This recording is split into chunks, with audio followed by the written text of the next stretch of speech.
Silent Hill fans have been long-suffering fans. It's been a long old while since anybody's tried to run back this franchise. The last time that it was even tertiarily relevant was when Hideo Kojima was trying to run it back with that PT gimmick. Remember, that was supposed to be a playable teaser, a playable trailer for his reboot of Silent Hill, which you would have ultimately been very, very disappointed with because Hideo Kojima is a hack. But all that considered, right, the latest thing that was coming out, hey, the most lauded and vaunted installment in the franchise, Silent Hill 2, was going to be getting a proper remake. And then you heard who was going to be making said remake. And then you started to see some of the key art out of it. And then you got a trailer. And, well, it's tough going for you guys. I feel bad for you. No matter how it turns out, Silent Hill 2 Remake will have a valuable lesson for horror games. Why exactly would you say that, okay? Especially when it comes to horror game remakes. Like, you have the perfect example of how to do one well in Dead Space, okay? Like, it was well received by the fans, well received by critics. But if even that one's not getting a sequel, I don't know what to tell you. Or if you want to have a different take on things, like how Resident Evil redid, 1, 2, well, they've done 1 ad nauseum, but when they were doing 2, 3, 4, now if they're going to do 5, do it, you cowards. Or if they're going to go the Code Veronica route, if they're, too chicken. The way that they kind of took a spin on the classic gameplay, made it something different, kind of a companion piece to the original. Well, that's something that you can do, and those have been wildly successful with, yes, the critics, audiences, and then also when it comes to sales, there was a point in time where Resident Evil and Silent Hill were both synonymous with one another, trying to go along to get along during the PlayStation era, and they were, neck and neck with one another. But due to a multitude of factors, Silent Hill having consecutive, less than stellar iterations, and Konami doing what Konami does best in the 21st century, game fell off. So now that Konami's trying to reestablish itself in the game space, you would hope that they would do it better than how they did it with Silent Hill 2 Remake, right? Silent Hill 2 Remake's release is edging ever closer, set for release on October 8th, and Konami and Bloober Team's modern reworking of the classic 2001 psychological horror title has been eagerly awaited since its official confirmation in 2022. Silent Hill 2 Remake is a big task in front of it, and it's as the original is often touted as the best in the franchise, and one of the greatest entries in the genre overall. Things were off to a rockier start as Silent Hill 2 Remake's first trailer didn't make the best of impressions, raising concerns among fans of focusing too heavily on action and attempting to emulate the style of Capcom's Resident Evil remakes perhaps a bit too closely at the expense of its own identity. While the second trailer later featured more the atmosphere and story that is more beloved, the final product may yet prove divisive, yes, given its high-profile status, and depending on how the Silent Hill 2 Remake is received, it could thus act as a weather vane of sorts for other horror game developers. And yeah, speaking specifically about this developer, the highly divisive Bloober Team, which if you know a little bit about them, you know a lot too much about their business dealings. They're basically repackagers extraordinaires, and not in the way that you'd want a faithful remake.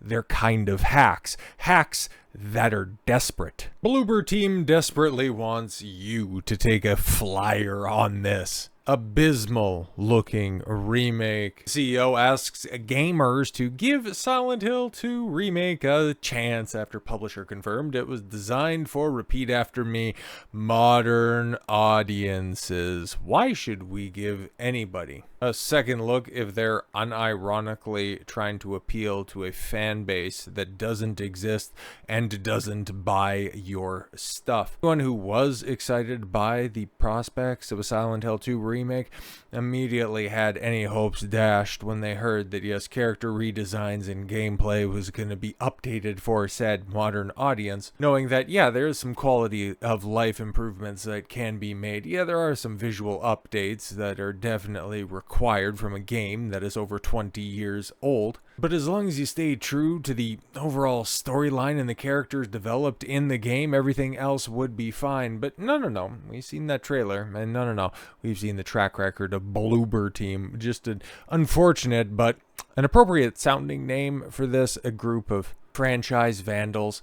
Bloober Team CEO Piotr Babieno, who also happens to be the creative lead for the Silent Hill 2 remake, asked for gamers to give him and his team a chance on the game, despite games publisher Konami already confirming that it was designed for a modern audience, and the company hired a DEI consultancy firm. Oh, right, yeah, all of that stuff. Now, if this was in a vacuum, right, you had a developer, with a game that they're really excited about, okay, saying, you know what, you might not have heard too much about this, just give us a chance. I would be fine with that message, but with all of this additional stuff over the top of it, it A, comes off as desperate, and B, looks like you're trying to weaponize that sympathy. Not going to happen, though.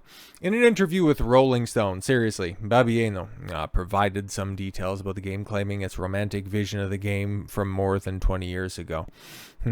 He also admitted the team has struggled during development. Let's say development has been a daunting journey, balancing preservation and innovation. Because of those conversations with Konami, we have found great balance of what we and our partners had in mind. Well, if you're hearing anything from Konami and this isn't the Super Nintendo era, I don't really want to hear from them. It took us a long time to get there, with a lot of creative discussions and hard work, and we're very happy with the result, or at least somebody's happy with it. And then asked gamers to give the game and his company a chance. I'm dreaming that gamers will trust us, but I realize that trust is earned through actions, not words. And yeah, we've seen some of your work. Now, trailers can be misleading. There are some great pieces of media with awful trailers and vice versa. So yes, it may not be indicative of the final product, but why should we believe you in the current climate? So that's why we have a policy of not commenting on the specifics of the game and raising hope. Well, that's one way that you can go about marketing this. Yeah, we won't tell you any specifics. We just want you to fork over some money. Oh, okay, cool. I wonder why this isn't working. We want to show our ambitions through our work, so we can't ask for anything more than give us a chance. Sure, yeah, especially when you have such beautiful character designs as this bitch who looks like Jim Norton in a wig. Well, he wants gamers to give his team and the game a chance. He also noted, we try to make all the possible fans happy. You aim to please everybody, end up pleasing, what's that exactly? No one. But at the same time, be very faithful to ourselves. Well, as long as you guys are happy, we need to be faithful to ourselves, then to Konami, then to the mythical modern audience, and then the gamers. Okay, that will eventually get around to you guys. I really hope that when people play this for the first time, they will understand that the choices we made were the best possible ones. Sure they were. It's unlikely this will convince gamers, and appears to be more confirmation that these games is being wokeified. That this game is being wokeified. How about that? The game's publisher Konami has confirmed previously, that the game is still being adapted for modern audiences. See how the Bloober Team developers work on Silent Hill 2 preserved authenticity. Well, one of those words, something will work. While adapting a horror classic for, there it is in the tweet from Konami, modern audiences.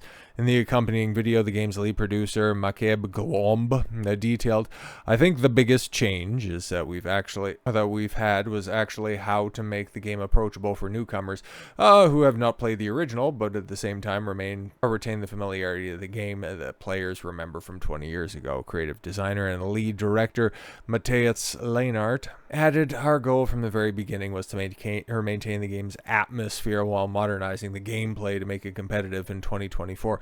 Yeah, that's why you removed all the iconic fog from the game, because I'm not going to profess to have any sort of expertise and knowledge in this. I just remember there was a certain atmosphere to the game that is not being well represented here. Just saying. Barbara Cuke,